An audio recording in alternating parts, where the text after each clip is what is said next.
know me will realize that this is very, I don't like talking in front of people, and I didn't really want to run for the school board, and I just couldn't help myself.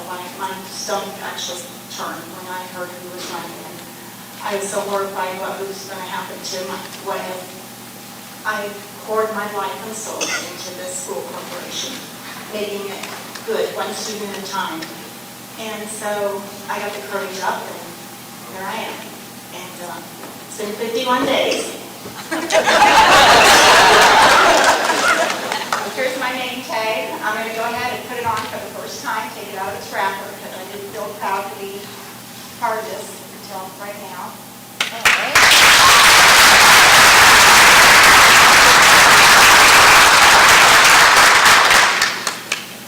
So it's official. I'm on the board now.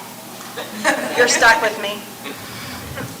I was really, after the election, and who got voted in, and I realized that I would be a minority on the board. I didn't realize how bad that was until my first day on January 11th. But I was horrified. I was sitting in church and feeling really bad. Hadn't been able to sleep for 3 days. That's not usual for me. I'm good at sleeping. I'm very good at that. But I couldn't sleep, and so I asked God to send me a sign, and I felt like I was supposed to pick up the Bible next to me, and I let it fall open, and it fell open to Proverbs 31:8, and it says, "Speak for those who cannot speak for themselves." And sure, I'm going to get this wrong, but I'll have to. Anyway, that's the gist of it, sorry. But that's Proverbs 31:8.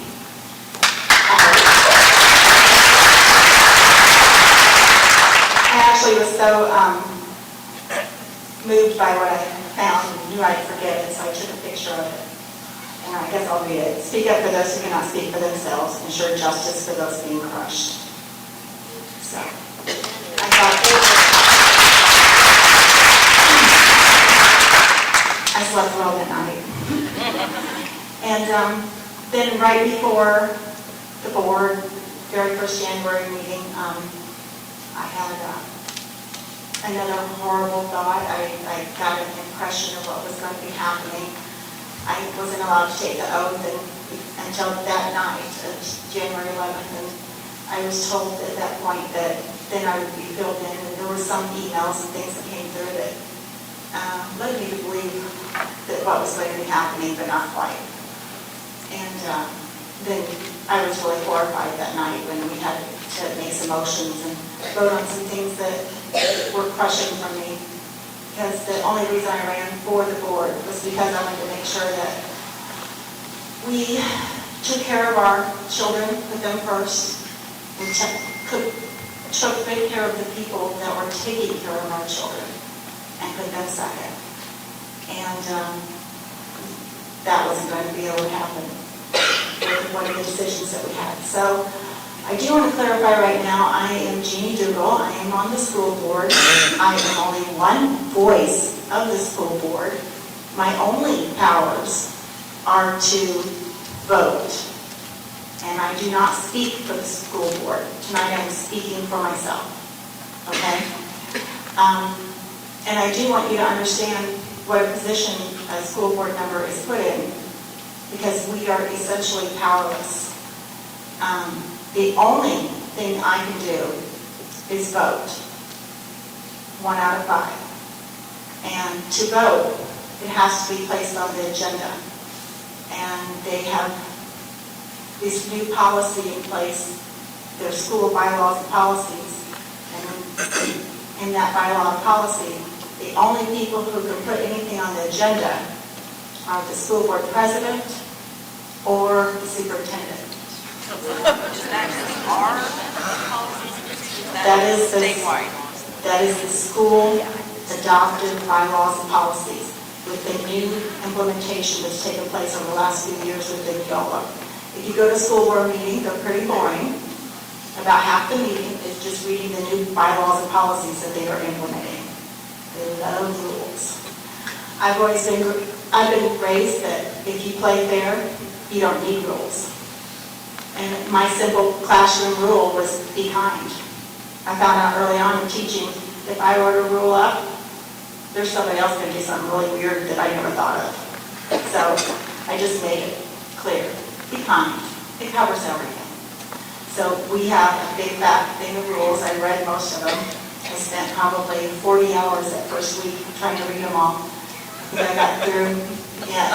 There's over, I think if you printed them, there would be well over 1,000 pages. Is that the Robert's book? No. No. Robert's Rules is another big thing. I know. That's our own bylaws and policies. If you guys really want to know what's going on, you are welcome to go to the MadisonK112.in.us website. Our website, if you click on that and you go to each one of those little things that opens up, you'll get a wealth of knowledge. Go down to the school board part and click on those. One of them's bylaws and policies, and you can see what I'm talking about. So there's the bylaw and policy 3112, and now that I'm on the board, it's 4112. And that bylaw and policy essentially says that school board, that there's a chain of command, and teachers are not supposed to be talking to school board members. They're supposed to talk to the principal, and the principal, the superintendent, and it says all communication has to go to the superintendent. And then now that I'm a school board member, that 4112 says exactly the same thing too. It says school board members can't talk to teachers and stuff. I was horrified when I read that rule, and I called one of the other school boards superintendents that's in one of the local schools here. And they have the same Neola policy in place. I was kind of taken aback by that because their school's so good. And I said, well, you know, my friends are all teachers. How does this affect things? And he said, oh, that's just official business only. The problem is our current school board seems, and administrators seem to forget that part about the official part, and they seem to want to restrict a lot of conversation. And so I'm hoping that we can open up the lines of communication and make things a little bit better.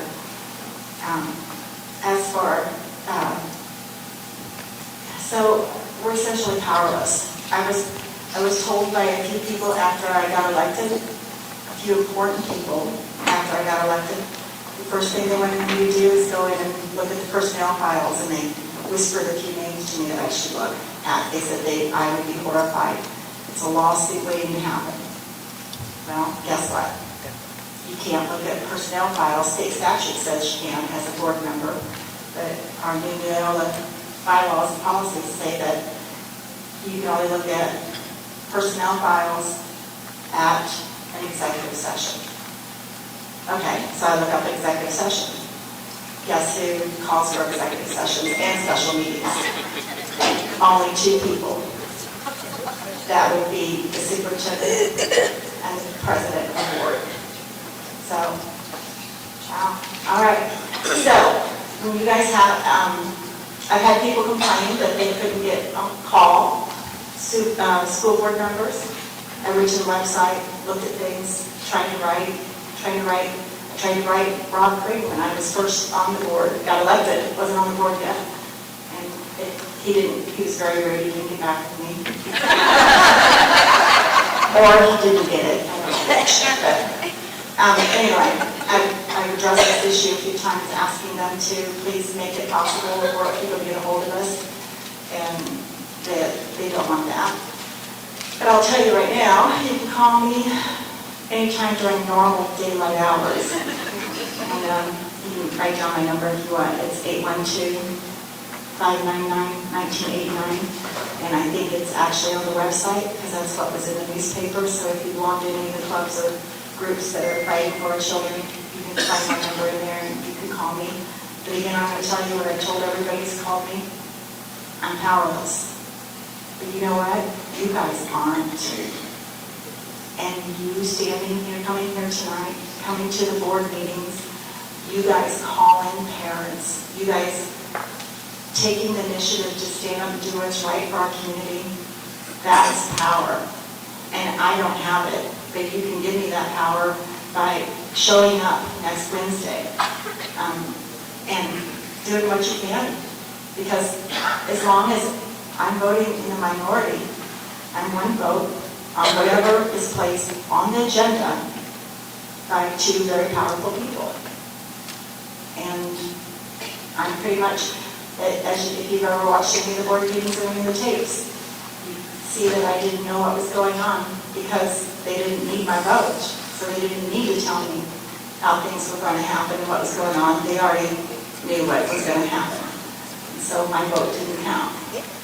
But you guys do count. I'm very glad you're here, and thank you. My apologies, I thought I was done. They've got that GoFund thing right now to run ads and stuff, and I would encourage you as concerned citizens to continue to contribute to that. And I would suggest that who's ever in charge of that you guys use that to help pay for campaign ads for those of you that are involved that want to actually make a difference and willing to run for the board. That way it won't be out of their own pocket, their own expense. And that way it won't be just because somebody knows them because of church or because they were their principal or they were their teacher or something like that. And they'd actually have a good chance of being elected in such a... Until I ran and got on the board, I honestly didn't realize, I think this is probably the most important position you could ever elect anybody. The president, he's way off. Everybody else, they're taking care of big things. And as a school board member, you are actually taking care of the children of your entire community. There is no job that is more important. And every year that I elected, I just kind of looked, got down to the bottom, oh yeah. And I never put a lot of serious thought into it. And it's by far probably the only candidate that you vote for that you should put a lot of serious thought into. And maybe we can get that GoFund to keep running and help elect a good committee that would help get good candidates that run and help them get elected.